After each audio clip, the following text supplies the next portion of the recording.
Olá pessoal, tudo bem? Bem-vindos mais uma vez aqui ao Respeito à Geografia. Eu sou o professor Éder e nós daremos continuidade a este tópico importante da geopolítica chamado Guerra Fria. A Guerra Fria também compreendida como sendo o mundo bipolar. Falamos disso. A propósito, esta é a nossa terceira aula, conforme diz aqui no nosso canal em relação à Guerra Fria.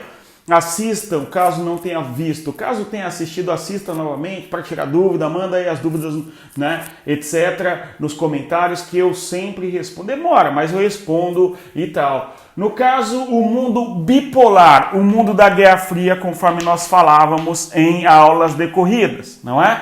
Eu comecei a abordar o assunto aqui e por isso que já está parte do conteúdo anotado na lousa, não é? Isto eu falei algumas besteiras, então comecei do início. Vamos adiante. Então assim, o objetivo aqui, novamente nessa terceira aula, é avançar e aprofundar o conteúdo deste evento marcante do século XX, que é a Guerra Fria. Uma vez que a formação da União Europeia, só para termos uma ideia, se dá ali a partir dos anos 52, quando nós temos a criação da Comunidade Econômica do Aço, etc. E esta comunidade, em alguma medida, é para que os países se transformem em países soberanos e independentes em relação à influência americana. É lógico que nos anos 50 nós temos uma Europa muito marcada pela influência da União Soviética no leste e dos Estados Unidos no oeste. Então a criação do bloco econômico vai se dando ao longo do tempo para que a Europa busque meios, isso a Europa Ocidental, de se transformar em um continente mais independente, um continente, por fim, menos dependente, conforme estamos dizendo, da influência soviética ou, notadamente, norte-americana, isto especialmente aí a Europa Ocidental. E aí o que acontece? No ano agora de 2020, nós temos a saída definitiva do Reino Unido da União Europeia, um desdobramento do século XX. Nós teremos aulas aqui sobre a história da União Europeia, a sua importância no contexto da política internacional, da economia internacional, etc. Mas a sua formação se dá no bojo aí da Guerra Fria, ok? Então, isto para corroborar o que falamos nas aulas 1 e 2 deste assunto, Guerra Fria, que a Guerra Fria marcou sim o século XX e, além disso, influenciou no mundo, influencia até hoje, conforme estamos observando aqui nestes conteúdos, ok? Pois bem, então aqui, mundo bipolar, e o meu objetivo aqui é que nós compreendamos alguns símbolos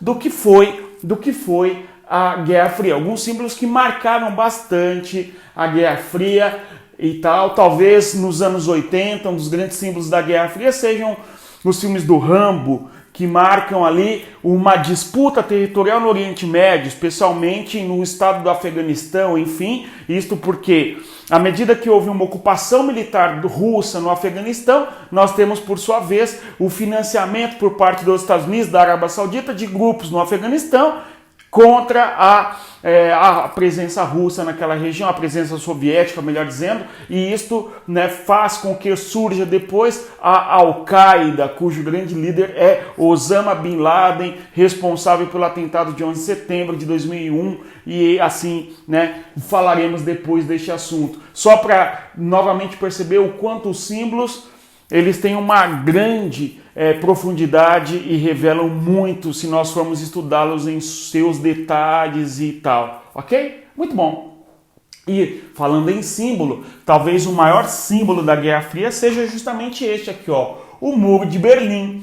O Muro de Berlim ficou de pé de 1961 a 1989. O Muro de Berlim dividiu Berlim, que é a capital da Alemanha Oriental, enquanto que a capital da Alemanha Ocidental será a cidade de Bonn, ok?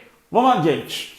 Aqui, ó, a Alemanha, 1949, por fim, vai deixar de ser um país satélite dos Estados Unidos, da França e do Reino Unido, ocidental, digamos assim, mas se transformará num país independente, a República Federal Alemã. No caso aí, conhecida como Alemanha Ocidental. E também, em 1949, a República Democrática Alemã, que é a chamada Alemanha Oriental. O problema é que Berlim está dentro da cidade oriental Desculpa, da Alemanha Oriental, conforme nós falávamos. Então, quando houve a ocupação da Alemanha e depois a divisão da Alemanha no chamado Tratado de Potsdam, falamos disso. Precedentes da Guerra Fria, Tratado de Potsdam, a divisão da Alemanha em duas zonas de influência em 1944, 45 e tal. Ocorre o seguinte, Berlim fica dentro desta região da Alemanha Oriental, conforme nós falávamos, vem as aulas aí passadas para entender isso, relembrar, enfim. E ocorre então, no longo do tempo, a fome, a pobreza, a miséria, a falta de perspectiva e tal, a opressão política em boa medida, faz com que muita gente fuja da Alemanha Oriental para a região da Berlim Ocidental, né? A região de influência dos ocidentais, digamos assim, Estados Unidos especialmente, Reino Unido e França, que dividiram não só a cidade, não só a Alemanha, mas também a cidade de Berlim, que está dentro da Alemanha Oriental, certo? Vamos aqui tentar esboçar um mapa para compreendermos melhor o que eu estou dizendo. Notem só, então aqui nós teríamos uma representação da Alemanha, e, por sua vez, esta parte aqui seria a parte da Alemanha Oriental. Então, aqui, achurando na cor vermelha, nós temos a parte da Alemanha Oriental, ok? Então, aqui, a Alemanha Oriental. Dentro da Alemanha Oriental, nós temos uma cidade chamada Berlim. Esta cidade aqui, que é a cidade de Berlim, está então sob a influência de quem? Dos soviéticos. Porém, a cidade de Berlim foi dividida na influência aqui na cor azul, Estados Unidos, Reino Unido, França, e a Berlim ali, que eu vou representar na cor laranja, influência de quem? Dos soviéticos e tal, né? Então isso é importante que nós tenhamos bem claro. E aqui, por sua vez, nós temos achurado na cor azul a chamada Alemanha Ocidental. Esta Alemanha Ocidental, que vai, por sua vez,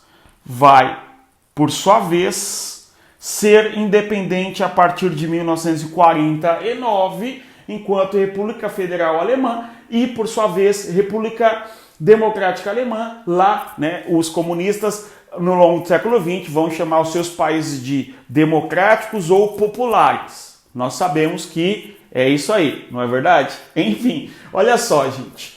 Observem só, Berlim é uma cidade que está localizada dentro da Alemanha Oriental, conforme podemos observar.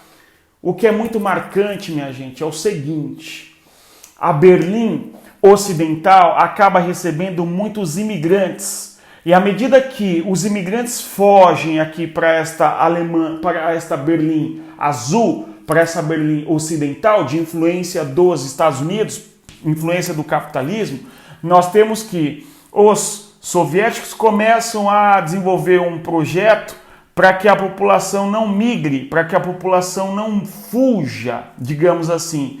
Então, a solução que encontraram foi a de construir um muro, e este muro, por sua vez, isolaria Berlim Ocidental. Então, a construção de muro no ano de 61, a mando, naquele momento, pelo Walter Ulbricht, e este muro que vai durar até 1989. Aliás, hoje o muro destruído, enfim, muita gente viaja para a Alemanha e compra restos do muro, pedaços do muro e tal. Eu tenho um conhecido que inclusive tem um pedaço do muro da Alemanha e tal. Eu disse para ele, se ele quiser, eu vendo alguns pedaços de muro para ele, aqui eu arranco aqui e falo que é da Alemanha Oriental, aquela coisa. Mas, enfim, tá um objeto histórico importante, apesar da brincadeira do muro e tal. Hoje nós temos que o muro é comercializado e o propósito era isolar o mundo socialista do mundo capitalista para que as pessoas não fugissem da Alemanha Oriental e eventualmente da União Soviética para Berlim Ocidental, e não adiantou muita coisa, embora no longo da história a opressão, a pobreza, a fome, a miséria, a separação entre famílias é muito triste que aconteceu no contexto de construção do Muro de Berlim ali nos anos 60, conforme estamos aqui observando, ok? Então aqui um detalhe importante da geografia, a Alemanha é dividida em duas, oriental e ocidental, conforme podemos observar, e por sua vez a criação do muro de 61 a 89, já no contexto de reunificação da Alemanha no final da Guerra Fria, no apagar das luzes da Guerra Fria, conforme falaremos aí em aulas mais para frente, ok? Este grande símbolo importante aqui da Guerra Fria. De maneira que, para concluirmos este tópico, aqui nesta região aqui, ó, nós teríamos uma cidade chamada Bonn, não sei a pronúncia correta, Bonn, a cidade de Bonn é a capital da Alemanha Ocidental e a cidade de Berlim Oriental é a capital da Alemanha Oriental. Ficou claro isso? Espero que sim. Vamos adiante. Este é um dos símbolos importantes da Guerra Fria, porém existem outros. Um outro importante símbolo da Guerra Fria perdura até hoje, que é a criação de duas Coreias, não é? No caso, nós temos que no ano de 53 é assinado um armistício para a criação das duas Coreias independentes, só que ambas como zonas de influências ou do universo socialista ou do universo capitalista e tal. Vamos adiante.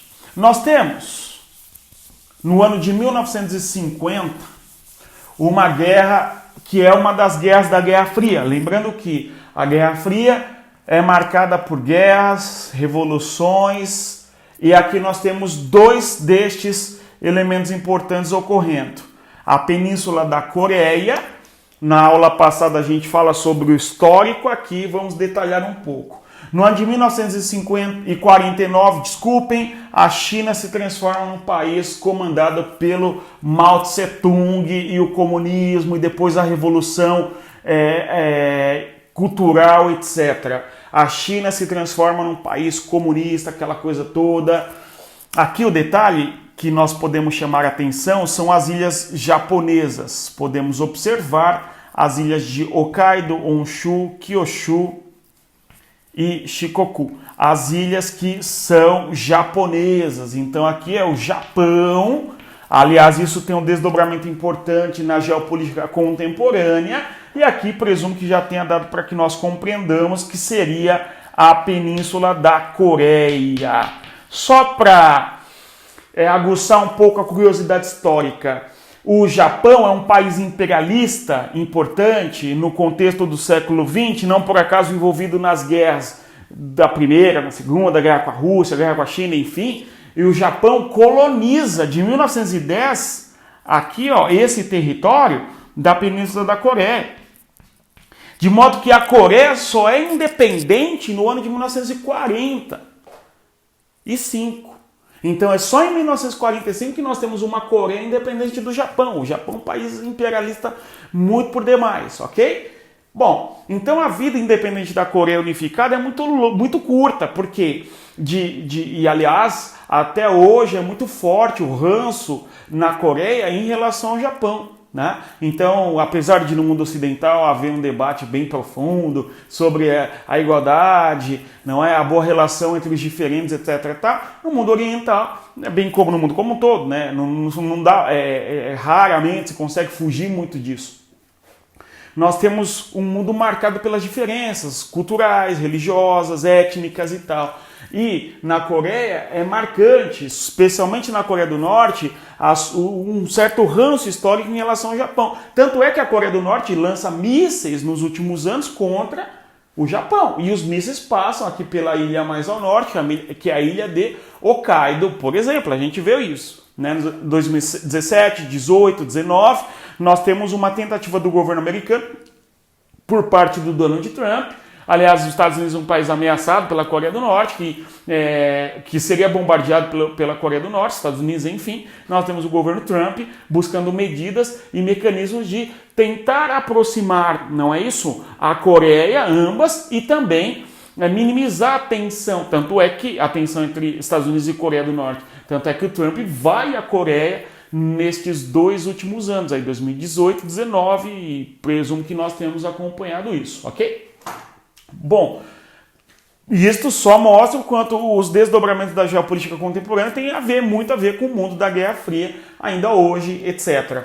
Muito bom. Então, a Coreia é um país, conforme disse, dividido, antes, né, colonizado pelo Japão e tal, depois independente, em 1945, enfim. Ocorre assim, em 1949 nós temos uma revolução na China, 1949. A China tenta expandir esta revolução e há uma ocupação aqui por parte da China e uma influência na Coreia, certo? E essa influência vai levar a uma guerra, uma disputa militar. Os Estados Unidos vão intervir militarmente, vão invadir militarmente também o território a fim de expandir para o norte a sua zona de influência. Já os Estados Unidos um país que influencia o Japão em 1949, 1950. Então aqui eu já estou dividindo a Coreia em duas, uma vez que de 1950 a 1953 nós temos uma das importantes guerras da Guerra Fria, que é a Guerra da Coreia. Esta Guerra da Coreia resulta que há uma divisão territorial em 2 Coreias. A Coreia do Sul e a Coreia do Norte, até hoje, 2 Coreias divididas, 2 Coreias que pouco dialogam entre si, conforme sabemos, enfim. Nós temos uma Coreia do Norte que é hoje um dos regimes mais fechados do mundo, desdobramento aí do isolamento da Coreia desde então, e o detalhe, a Coreia tem uma influência e um apoio muito considerável por parte da China hoje, né? E a Coreia do Sul, importante país, produtor de tecnologia, um importante tigre asiático e assim por diante, ok? Aqui um outro símbolo importante da Guerra Fria, este está vivo até hoje. O Muro de Berlim cai, o Muro de Berlim vai, enfim, à bancarrota, digamos assim, mas a Coreia permanece como sendo uma zona dividida e é justamente fruto deste mundo bipolar tal. O mundo bipolar acabou, né, nos anos 90, porém este mundo ainda suspira, né, às vezes, segundo alguns autores, ok? Pois bem, outro símbolo da Guerra Fria, também associado à Revolução, é o que ocorre em Cuba. Em Cuba nós temos em 1959 uma revolução marcando a vida neste país, e a partir de então Cuba se transforma num grande inimigo dos Estados Unidos, não é isso? Nós temos então no quintal dos americanos um evento marcante, que é a Revolução em 1949, conforme podemos observar, e isto foi muito marcante, conforme sabemos. Aqui nós podemos tentar representar a cidade de Havana, que é um símbolo em boa medida anti-americano, anticapitalista, no contexto das ideologias e tal. Aqui é uma representação da península da Flórida, território dos Estados Unidos. Nós temos que a distância entre ambos os países aqui é de 140 quilômetros.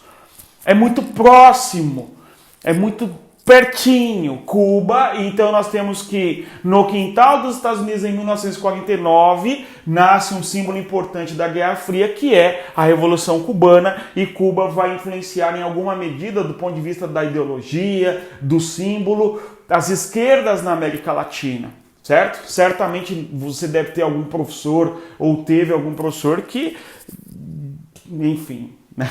Você sabe o que eu estou falando, adora Cuba, gostaria de morar lá e assim por diante. Seria interessante viajar a Cuba e conhecer, não é? falando honestamente, a história de Cuba preservada nos casarões do século XX, nos automóveis dos anos 40, 50, etc, ok? Porém, existe uma crítica forte também, por outro lado, em relação ao que em Cuba? A opressão, a perseguição aos diferentes, aos presos políticos, etc. Assim como há também uma crítica ao embargo americano, à prisão de Guantánamo e assim, etc. Ok? De qualquer maneira, pouco importa aqui isso. O que importa é que Cuba é um símbolo da Guerra Fria, bem como foi o Muro de Berlim, bem como é a Coreia e tal. Muito bem. Um evento marcante, fundamental da Guerra Fria envolve Cuba. Além da Revolução, a invasão da Baía dos Porcos nos anos 60, quando os Estados Unidos tentam, ajudando os cubanos a retomar o poder para as mãos dos antifidelistas, antirrevolucionários e tal. E o mais importante momento aqui de tensão foi em 1962, quando houve o que nós compreendemos como, lembra lá? Crise dos mísseis. Os mísseis da União Soviética se instalaram no território de Cuba. Se instalaram não, foram instalados, ok? Então, vejamos, 1959, Cuba é um país agora importante, país aliado à União Soviética a partir daqui. Em 62, governo de Nikita Khrushchev, nós vamos ter mísseis soviéticos que vão vir até as águas no quintal dos Estados Unidos. Percebamos que aqui nós podemos representar a costa americana e as cidades americanas importantes, como Boston, ou mesmo Nova York, ou ainda Washington, certo? Podemos pensar ainda em Filadélfia, Delaware, enfim, uma série de cidades importantes, inclusive Miami, na costa oriental dos Estados Unidos, que estavam sob a mira dos mísseis cubanos, que teriam condições de atingir até 3.000 quilômetros. Então, as principais cidades da costa leste norte-americana estavam sob a mira dos mísseis de Cuba, instalados em Cuba, mísseis oriundos da União Soviética. Este é um evento marcante, é um símbolo importante da Guerra Fria, conforme nós sabemos, ok? Inclusive a própria capital Washington na mira dos mísseis oriundos da União Soviética. Enfim, neste momento nós teremos um recuo americano na Europa, Ásia, no que diz respeito à sua zona de influência. Isto porque a OTAN, a Organização do Tratado do Atlântico Norte, lembram? Uma aliança militar fundada em 1949, de defesa mútua dos países aliados aos Estados Unidos, e enfim. Então o que acontece? Quando nós temos a OTAN, que é uma aliança militar, etc., um país importante na Europa, Ásia, a Turquia pertence à OTAN. Os mísseis instalados na Turquia teriam condições de acertar as principais capitais do leste europeu, inclusive em Moscou. Então, à medida que nós temos os mísseis soviéticos em Cuba, o objetivo da Rússia, naquele contexto da União Soviética, era forçar os Estados Unidos para que eles tirassem, ok, os mísseis da Turquia, para que eles também depois tirassem em conjunto os mísseis aqui de Cuba, para que o mundo não fosse para a bancarrota, para o espaço. Há quem discuta que no contexto da Guerra Fria nós teríamos condições de explodir o mundo 6 vezes, etc. Então nós estamos aqui no auge de uma tensão muito grande, os nervos à flor da pele do que se chama corrida nuclear, ok? Corrida nuclear. E, claro, a expansão das revoluções e assim por diante, ok? Então falamos aqui de 3 símbolos da Guerra Fria. O Muro de Berlim, talvez o mais importante, mais conhecido, o da Coreia, todos conhecemos muito esses símbolos, não é? Mas eles foram marcantes na Guerra Fria. Aqui a corrida nuclear é um símbolo importante da Guerra Fria. Há um filme interessantíssimo chamado Doutor Fantástico que trata um pouco da tensão envolvendo ambos os blocos hegemônicos ou pretensamente homogêneos de poder na Guerra Fria, enfim, ok? Então, a corrida nuclear é um dos grandiosos símbolos da nossa Guerra Fria, conforme nós podemos observar aqui, certo? Tudo bem? Deu para compreender? Haveria certamente outros momentos a serem debatidos na Guerra Fria, como sendo símbolos, a Conferência de Bandung, por exemplo, a Primavera de Praga, outro símbolo das tensões do contexto da Guerra Fria, porém, fica para as próximas aulas. Aqui, o objetivo foi abordarmos ainda o início, do que se chama Guerra Fria, isto pois, anos 50, 60 e tal, e a Guerra Fria que vai até os anos 90, ok? Então, espero que tenha dado para compreender, continuem acompanhando, que nós iremos trabalhando aqui para trazer o conteúdo para vocês da qualidade melhor possível, tudo bem? Espero que nós tenhamos compreendido. Muito obrigado mais uma vez pela compreensão aí do assunto. Dúvidas é só me escreverem que eu respondo em tempo hábil. E é isso aí. Muito obrigado. Até mais. Boas provas. Tchau.